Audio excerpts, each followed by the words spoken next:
ஒட்டஞ்சத்திரம் அருகே உள்ள கோம்பைப்பட்டியில் சூறைக்காற்று விஷயத்தில் தென்னை மரங்கள் வேரோடு சாய்ந்தது. திண்டுக்கல் மாவட்டம் ஒட்டஞ்சத்திரம் அருகே உள்ள மேற்கு தொடர்ச்சி மலையடிவாரத்தில் கோம்பைப்பட்டி கிராமம் உள்ளது. இக்கிராமங்களை சுற்றி அதிக அளவு தென்னை மரங்கள் உள்ளது.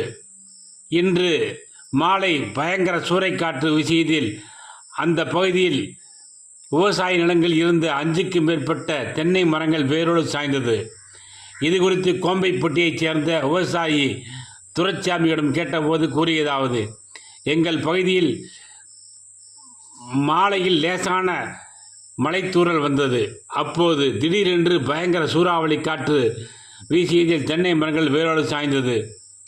ஏற்கனவே இப்பகுதி விவசாயிகள் காட்டு யானையால் பாதிக்கப்பட்டு வருகின்ற நிலையில் சூறாவளி காற்றால் விவசாயிகள் பாதித்துள்ளோம் என்று அவர் கூறினார்.